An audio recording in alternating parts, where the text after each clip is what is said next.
Olá, tudo bem? Espero que sim. Estamos aqui para mais uma aulinha, uma dica de Enem, de vestibular na área de Sociologia.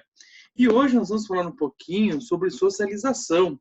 Tá? Nós falamos já nas partes históricas da Sociologia, com o conceito de ciências sociais, o conjunto que abrange as ciências sociais. Falamos do surgimento da Sociologia enquanto ciência, falamos dos clássicos da Sociologia, abordamos também a teoria dos conflitos, várias teorias, e agora nós vamos falar por um aspecto muito importante, que é como o indivíduo se vincula à sociedade a partir do processo de socialização.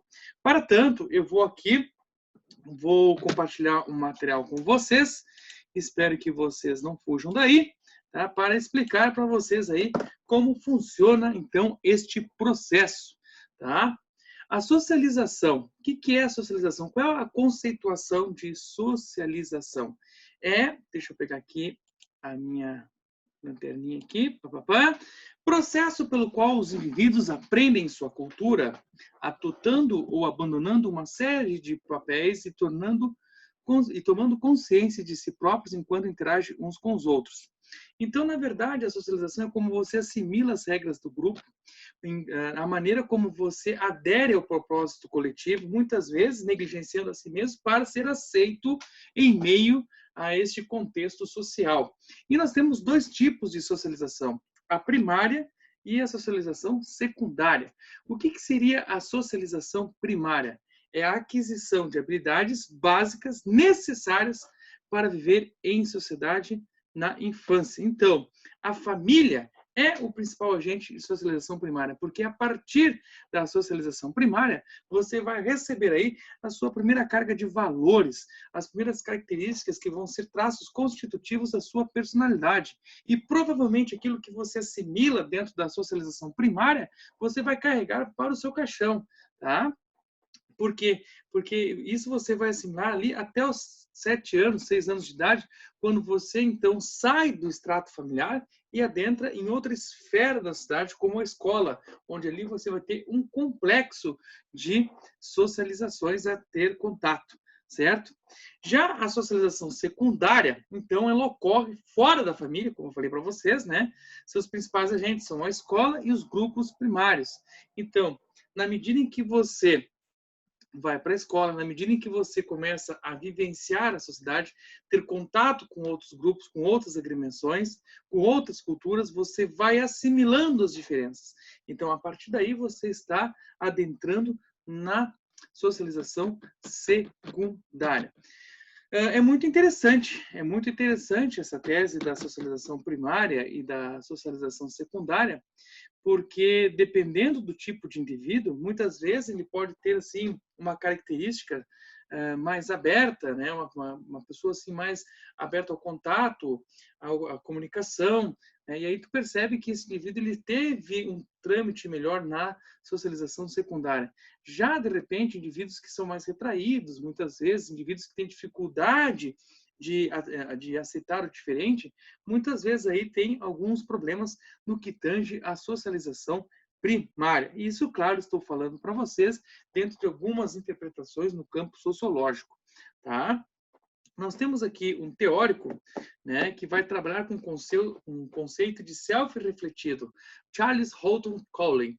Ele vai dizer que o indivíduo constrói a autoimagem por meio da interação com os outros, isto é, vê a si mesmo como os outros o veem.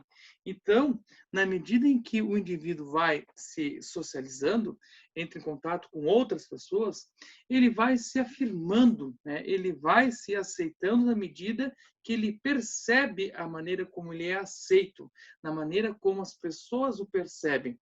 Então, com isso, ele vai se posicionando na sociedade e se aceitando com base naquilo que os outros fazem dele. Não sei se eu fiquei bem claro no que tange a isso, né?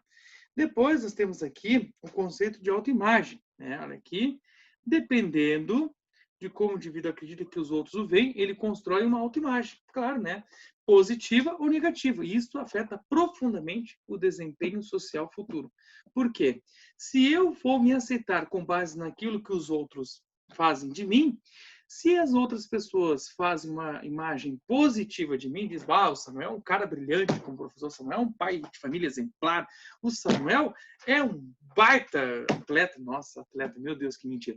O Samuel, ou seja, eu vou constituindo uma imagem positiva e, de certa forma, eu poderei ter problemas com isso? Poderei, claro, né? Inclusive porque na medida em que eu tiver alguma frustração que vá contra isso que eu acredito que eu sou, eu vou me frustrar, isso é um problema, certo? Mas isso é a psicologia que explica, tá? Agora, daqui a pouco, se eu sou um indivíduo que as pessoas esbasfam, então, o Samuel é um péssimo professor, pelo amor de Deus, o Samuel é um péssimo elemento na cidade, cara, o que o Samuel quer com política, o cara não tem liderança nenhuma. Ou seja, na medida em que as pessoas vão criando uma imagem negativa de mim, isso, uma vez que eu percebo isso, isso pode abalar a minha moral.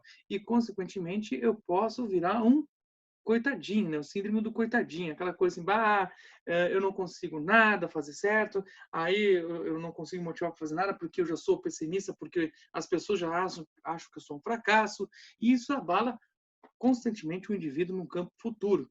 Tá? Então, essa é a tese aqui do nosso querido Charles Colling. Depois nós temos aqui um cara muito famosão, chamado Sigmund Freud, o pai da psicanálise. Eu gosto muito de Freud.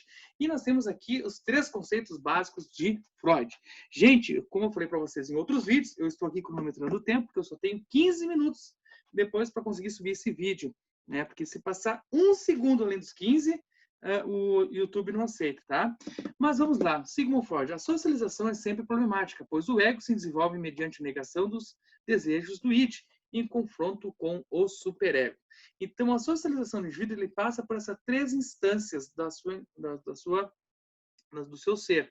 O id, né, constitui o motor do pensamento, do comportamento, contém aí os desejos, né, mais primitivos, como a questão do sexo, da comida, é mais a questão do instinto mesmo. O superego, que é a censura das pulsões que a sociedade e a cultura impõem ao id, e o ego permanece entre ambos, alternando as necessidades primitivas e as crenças éticas morais. Então, é como se eu entrasse na cidade e eu tivesse um baque muito grande. Por quê? Porque eu tenho um lado muito desejante de mim, que quer algo, que é o id, meu lado do inconsciente, que é o id, né? Como, por exemplo, né? Eu vou numa festa. Eu quero beber. Eu tomo o primeiro gole, nossa, eu quero beber mais. Ou seja, daqui a pouco eu vou me embebedar. Né? Mas quem é que vai dizer que eu vou me embebedar? Não é o id, mas sim, provavelmente, será o superego. Dizer, ó, Samuel, tu não bebe que tu tem que dirigir. E entre o superego, que representa a moral da sociedade, né, aquilo que me repulsa, dizendo o que é certo e o que é errado, eu tenho o id, que é o meu lado desejoso, né? Que é o desejo, as paixões, os impulsos. E eu tenho o ego, que vai ficar ali alternando entre o que é a moral da sociedade e o que é o meu desejo. E então, dentro do campo de Sigmund Freud, ou seja, dentro do conhecimento de Sigmund Freud, claro que isso aqui, em 15 minutos, não vou conseguir explicar isso, que eu precisaria no mínimo 4 horas. Tá? O indivíduo ele vai se socializar ao meio com base nesses 3 princípios. Então, por isso que nós temos aí indivíduos que têm muita dificuldade de se socializar em determinadas referências sociais, né? Como, por exemplo, tem indivíduos aí que têm dificuldade de ter uma boa escolarização, né? Por quê? Porque não conseguem aceitar as regras da escola. Tem indivíduos que não conseguem frequentar templos religiosos porque não conseguem assimilar os valores religiosos, nem os regramentos religiosos. Tem indivíduos que não conseguem constituir famílias porque não conseguem se enquadrar nessa moral que a sociedade impõe para a constituição familiar. Mas onde é que reside esse conflito do indivíduo com o meio, com as regras impostas pelo meio? É justamente nessa tríade, id, superego e ego. Porque eu sou um ser humano, eu sou um ser instintivo, tenho desejos primitivos dentro de mim, que muitas vezes, em contato com a sociedade, são extremamente reprimidos pelo superego. Né? Ou seja, a sociedade, eu quero muito seria tão bom, né? Ficar fazendo festa de segunda a sexta, chegar no trabalho a hora que bem entende, mas o superego me diz, meu lado consciente, Samuel, atenção, você é um professor, tu é o exemplo, então, por mais que eu tenha o desejo, eu sempre vou ter um limitador. E, claro, o ego é o meio termo desses dois, certo?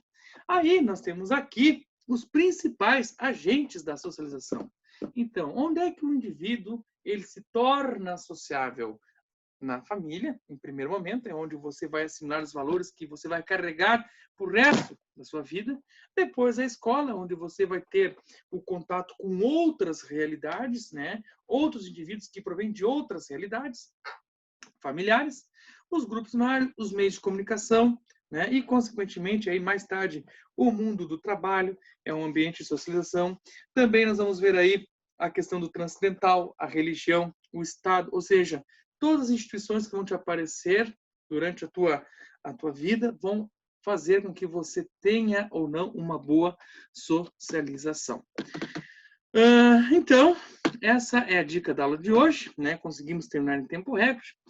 Quero dizer a vocês que estou com muita saudade das nossas aulas presenciais e não vejo a hora de nós voltarmos. Um grande beijo a todos. Valeu, gurizadinha. Tchau.